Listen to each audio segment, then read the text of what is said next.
Congress party के पूर्व राष्ट्रीय अध्यक्ष ने एक कार्यक्रम में ये कहा कि वो महिलाओं का समर्थन करते हैं। आज मैं कांग्रेस पार्टी के पूर्व राष्ट्रीय अध्यक्ष से ये निवेदन करती हूं, प्रधानमंत्री मोदी ने देश भर में महिलाओं को 33% आरक्षण मिले, देश की संसद में वो संसद का गौरव बढ़ाएं, ऐसा प्रस्ताव, ऐसा कानून पारित किया है। प्रधानमंत्री मोदी ने सभी राजनीतिक दलों से ये अपील की है कि वो त्वरित रूप से महिला आरक्षण का ये संकल्प देश भर में लागू करने के लिए प्रधानमंत्री का सहयोग करें।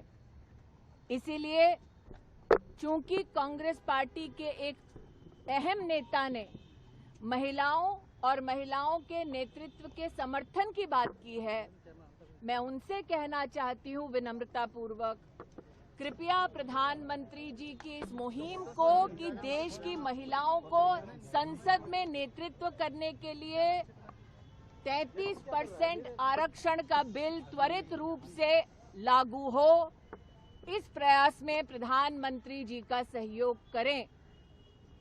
मैं ये भी जानती हूं कि कल कांग्रेस के उस नेता के मंच पर हिंदू धर्म को लेकर बातें हुई। हमारी धार्मिक सोच में ही न सिर्फ हम ये कहते हैं कि यत्र नार्यस्तु पूज्यन्ते रमन्ते तत्र देवता, लेकिन साथ ही हमारे धर्म में हम माँ भगवती, माँ लक्ष्मी, माँ सरस्वती की आराधना करते हैं। इसीलिए चूंकि उन्होंने धर्म का आह्वान किया है, मैं उस अहम नेता को एक और निवेदन करती हूं। वंदे मातरम में भी जिन पंक्तियों को कांग्रेस मुख्यालय में रोका गया, उन पंक्तियों में मां दुर्गा का उल्लेख है।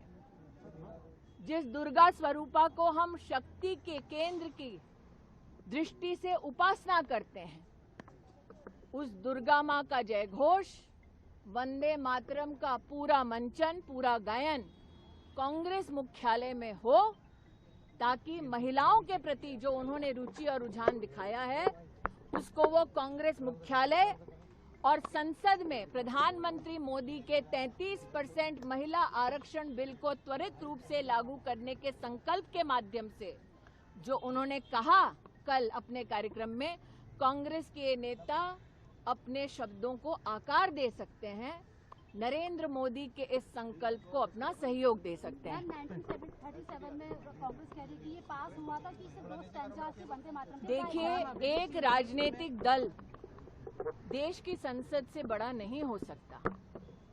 एक राजनीतिक दल का एक बयान देश की संसद से बड़ा नहीं होता। देश की संसद, देश की गरिमा, देश के संविधान और देश की जनता की संरक्षक है, उनकी आवाज है। क्या अब हम ये सोच हमारे देश में निर्धारित करना चाहते हैं कि एक राजनीतिक दल का फरमान देश के कानून और संसद की गरिमा और देश के संविधान से बढ़कर है? धन्यवाद।